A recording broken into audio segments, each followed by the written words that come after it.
The breakfast rush at Willow Creek Diner had ended, but Sarah Mitchell wasn't done cleaning. She wiped the counter with mechanical movements, her eyes dull with exhaustion. Another double shift, another day with aching feet and a fake smile. The neon sign in the window buzzed softly behind her, flickering like it might give out any second. Sarah had just placed the last refill at table 3 when her manager, Rick, stomped out of the back with that look again, the one that meant nothing good ever followed. "Sarah," he snapped. "Office, now." She sighed, tied her apron a little tighter, and followed him in. Rick didn't sit. He crossed his arms and leaned against the desk like a king handing down judgment. "We've had a complaint," he said. Sarah blinked. "From who?" "Customers said you were rude, took too long, got the order wrong." She frowned. "I double-checked table 6. They said everything was fine." Rick didn't budge. "Doesn't matter. I don't need trouble, and I can't afford extra staff if customers walk out." Her throat tightened. "You're firing me? You're always late on weekends, always asking for time off for your brother's stuff. This isn't a charity." Sarah's hands trembled. "Rick, I need this job. Tommy's tuition." He raised a hand. "I'm done, Sarah. Clock out." And that was it. The cheap clock above the desk ticked loud enough to punch through the silence. She stood there frozen for a second, then untied her apron, folded it neatly, and walked out the back door into the sunlight. Outside, the town buzzed quietly. Someone mowing a lawn, a kid riding a bike, a bus wheezing to a stop. Sarah didn't move. She stood under the awning, blinking hard, trying not to cry. Her fingertips touched the silver crescent moon pendant resting above her heart. It was her mother's, Ellen's. The last real thing she had. "Shine, even when it's dark," Ellen used to say. Sarah whispered it now like a shield, unaware that someone across the street had stopped mid-step. Alex Thornton hadn't planned to stop in Willow Creek. His driver had pulled over for coffee, but Alex had insisted on stretching his legs. Dressed in tailored slacks and a charcoal jacket, he stood out in the small-town hum like a movie star lost on a film set. And now, as he watched the young woman crumble outside the diner, his eyes locked on the pendant at her neck. Number. It couldn't be. The crescent moon, the small scratch at the bottom, the delicate chain. His mother's pendant. The one that vanished the day she died. Alex's heart skipped, his breath hitched. He stepped into the street. "Excuse me," he called gently. Sarah turned, wiping her eyes. And the moment their eyes met, the past began to unravel. Sarah blinked against the sun, confused by the stranger crossing toward her. He moved with a quiet intensity, like a man walking through fog. There was something familiar about his face, sharp cheekbones, carefully styled hair, the kind of presence that made people move out of the way. But it was his eyes that caught her off guard. Not just the deep green color, but the way they looked at her pendant. Not her, like it held the answer to a question he'd waited years to ask. "I'm sorry," he said, slowing a few steps away. "I don't mean to startle you, but may I ask where you got that necklace?" Sarah instinctively held the crescent moon pendant between her fingers. "It was my mom's," she said cautiously. "She gave it to me before she passed." The man nodded slowly, like he already suspected as much. "Was her name Ellen?" Sarah's chest tightened. "Yes, how do you know that?" He swallowed hard. "I think your mother worked for mine." "Years ago, Margaret Thornton." Sarah's breath caught. "Margaret," she repeated. "Wait. Your last name is—" "Thornton," he confirmed. "Alex Thornton." Her heart stuttered. Everyone in Willow Creek had heard of Thornton Global, shipping, energy, development. And Alex was the face behind it all, billionaire, philanthropist, recluse. And he was standing in front of her, talking about her mother like he knew her. "I don't understand," Sarah said quietly. "My mom, she never said much about her past jobs, just that she worked in the city before I was born." Alex gave a sad smile. "Margaret, My mother ran a private research foundation in the late 90s. Ellen was her assistant for a few years. They were close. She once told me Ellen had more heart than anyone she'd ever met. His eyes dropped to the pendant. My mother had one just like that. Identical. She wore it every day. It was a gift from her sister, my aunt, who died young. After my mother passed away, the pendant disappeared. Sarah looked down at the necklace, suddenly feeling like it weighed more than silver. "Mom gave this to me on my 12th birthday," she said softly. She said, "This is us. No matter how dark it gets, we shine." I thought she meant us as in our family. Alex's voice was gentler now. Maybe she did. Or maybe it meant something even deeper. They stood in silence for a beat, two strangers, bound by a memory neither of them fully understood. "I want to know more," Alex said, "about your mother, about you." Sarah hesitated. "Why?" He didn't flinch. "Because if there's a piece of my mother still out there, whether in a pendant or a person, I want to honor it. And maybe help." Sarah tilted her head. "Help how?"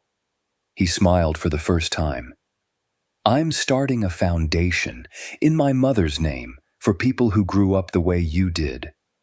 Struggling, but shining." She didn't respond right away, but deep inside something stirred. Hope. Sarah had never been inside a car with leather seats that adjusted themselves, or one that played classical piano pieces without anyone touching a button. But now she sat quietly beside Alex Thornton in the back of a sleek black sedan, her fingers nervously brushing her pendant as the countryside blurred outside the window.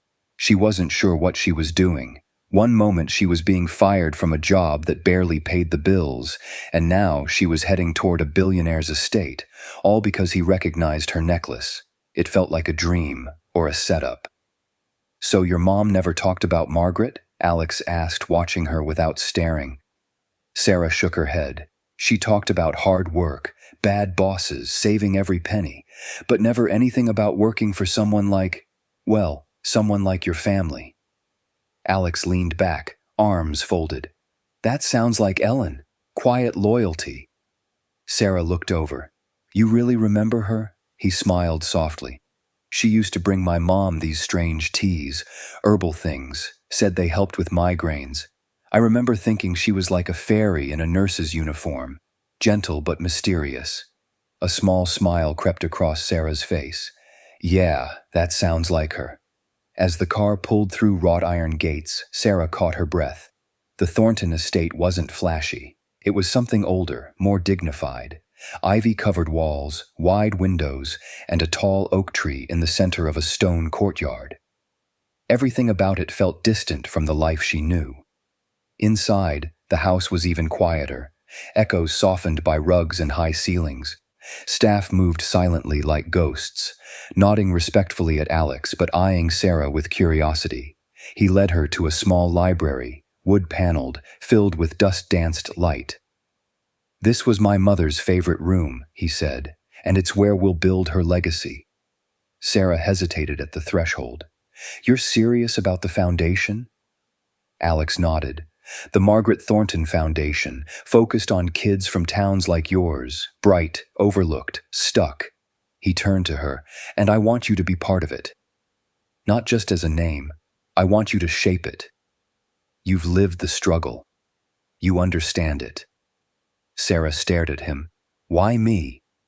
Alex paused, then answered honestly, "Because I see my mother in you. And maybe I see a little of myself too." Just then, a staff member stepped in holding an envelope. "From the archives, sir. You requested a scan of old employment records?" Alex took it absently. "Thanks." But when he opened it, his eyes narrowed. He slowly pulled out a faded photo, a young Ellen standing beside Margaret, both smiling. Behind them stood a baby crib. Sarah leaned over. "Wait, is that?" Alex's breath hitched. His voice came out low. "That's not just Ellen working for my mother." He looked at Sarah. "That's Ellen, holding you." Sarah couldn't stop staring at the photo. It was unmistakable. Her mother, Ellen, in her 20s, vibrant, full of light, holding a baby swaddled in a pink blanket. Standing beside her was Margaret Thornton, hand resting gently on Ellen's shoulder. But the background wasn't a hospital or a home daycare. It was the Thornton estate. "This doesn't make sense," Sarah whispered, still gripping the picture. Alex's voice was quiet, almost reverent. "I never knew this photo existed. I thought Ellen just worked in the office. But this looks like family." Sarah sat down slowly on the velvet settee, her thoughts racing. "My mom never told me she worked here like this. She never mentioned your mother had children, or that there was ever a connection." Alex's mind was racing too. He stood near the window, back straight, jaw clenched. "There were rumors," he said. "My mother had a child before I was born. She went quiet for almost a year, left the public eye. My father said she had a breakdown. When she came back, everything was back to normal. But I always wondered." Sarah felt a tremble run through her hands. "Are you saying—" "I don't know," Alex said, turning toward her. "But I need to find out." Within the hour, Alex had called in one of his trusted legal contacts, Marcia Kincaid, a quiet, steel-eyed woman with a memory like a vault.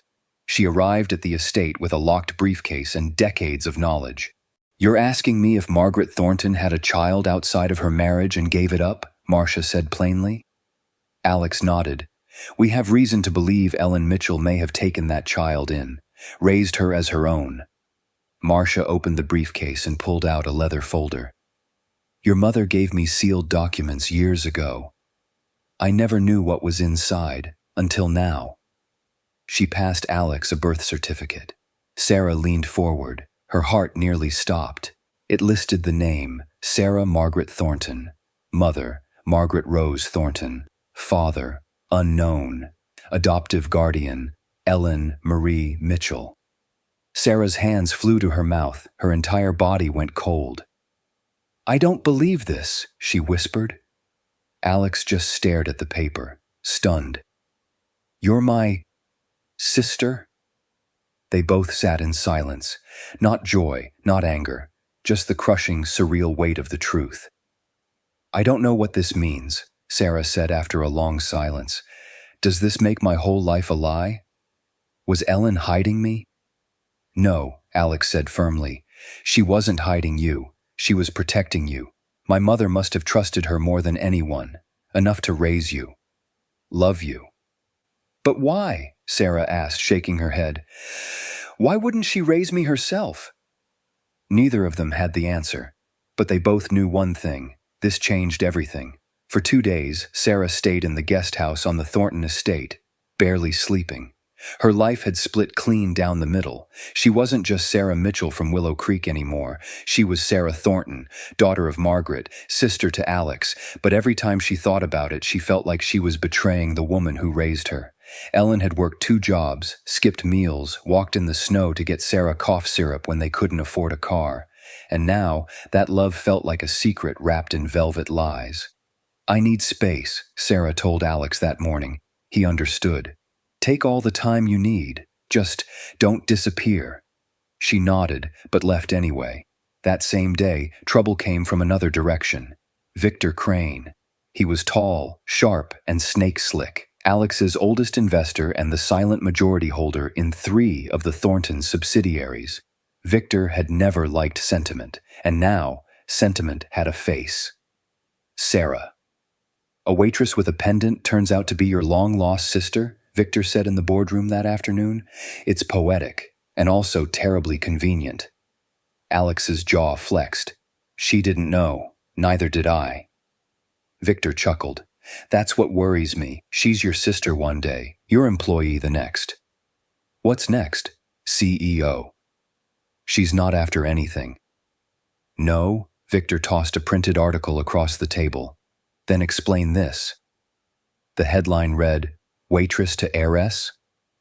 New face emerges in the Thornton line. It had a photo of Sarah walking out of the estate gates. Alex's heart sank. She didn't leak this. Victor leaned forward. I don't care who leaked it. Public perception is reality, and the reality is people think she's a gold digger. Or worse, someone planted to steal your company. She's not a con artist, Alex snapped. Victor's smile thinned. She is a variable, and variables make investors nervous. Later that evening, Sarah returned briefly to collect her things from the guest house. But the atmosphere had changed. The staff looked at her with unsure eyes. Even the driver who once opened her door now kept his distance. She found a sealed envelope on the kitchen table. No name, no return address. Inside was a photo from a security camera, Sarah in a heated argument with someone at the Willow Creek Diner weeks ago. Next to it, a typed note. If you won't tell him who you really are, we will. Sarah stared at the paper, her chest tightening. It was a setup. She recognized the man in the photo, a local who'd tried to flirt, who got handsy when she said no. She'd pushed him off, cursed him out. Now it was being used against her. She knew who was behind it. Victor. She gripped the paper hard enough to wrinkle it. She had to leave, not just to protect herself, but to protect Alex too, even if it meant walking away from the truth. 3 weeks passed. Sarah disappeared from the Thornton estate without a word. No goodbye, no contact, just a folded note on the guesthouse bed. I need to figure out who I am, not who others say I should be. Alex read it a dozen times. He didn't chase her. He knew why she left. Victor Crane wasted no time stepping in. He pushed through emergency board meetings, freezing Sarah out of any future role in the foundation. Too risky, he said. Too unstable. Alex fought back, but the damage had been done. Sarah was branded as a scandal before she ever had a chance to speak, until one unexpected afternoon changed everything. A package arrived at Alex's door. No name, no address. Just a manila envelope with a small pine branch tucked under the seal, something Ellen used to do when mailing letters during the holidays. Inside was a worn leather journal, Ellen's. Alex flipped it open. Handwritten pages. Scrawled entries. The truth spilled out across faded ink. Margaret begged me to take the baby. Her husband threatened to destroy everything. Said if word got out she had a child from before their marriage, it would ruin the family, the company, her reputation. She cried as she handed Sarah to me and made me promise to raise her safe. Not as a Thornton, but as my own. I didn't lie. I became her mother, fully, truly, forever. Alex stared at the pages, his throat tight. Sarah hadn't been abandoned. She'd been protected. Ellen didn't steal a child. She saved her. Later that day, another letter arrived, this one from a woman named Rosa Jameson. She was Margaret's college friend, now retired in Arizona. She confirmed everything. I was there, she wrote. Margaret loved that little girl, but the world she lived in didn't allow mistakes, not the kind that smiled and cried and called her mama. Ellen was the bravest of us all. Alex knew what he had to do. He didn't call a press conference, didn't hire a PR team. Instead, he drove, hours through back roads and rain-slick highways, all the way to a community center in a dusty Texas town where he'd learned Sarah was volunteering. He found her on the floor, surrounded by children, reading aloud from a picture book. She saw him from across the room, their eyes locked, no anger, no fear, just something unresolved, until now. He waited until the story ended, then walked forward. I read her journal, he said simply. Sarah didn't answer, just watched him carefully. She chose you, not as a replacement, as a mother. And I believe her. Sarah's eyes shimmered. Then you believe in me? Alex stepped closer. I always did. I just didn't fight hard enough to prove it. She looked down, hand on the pendant. I miss her. I know, he said softly. Let's make sure the world remembers her. Months later, the Margaret Thornton Foundation launched with Sarah Mitchell, Mitchell by choice, Thornton by blood, as its director of outreach. Her first initiative? A scholarship in Ellen's name. And at the ribbon-cutting ceremony, Alex introduced her not as a sister, not as an heiress, but as someone who turned legacy into purpose. Because in the end, family wasn't always about blood. It was about who you'd fight for when the world turned its back. And Sarah, she'd been worth fighting for all along.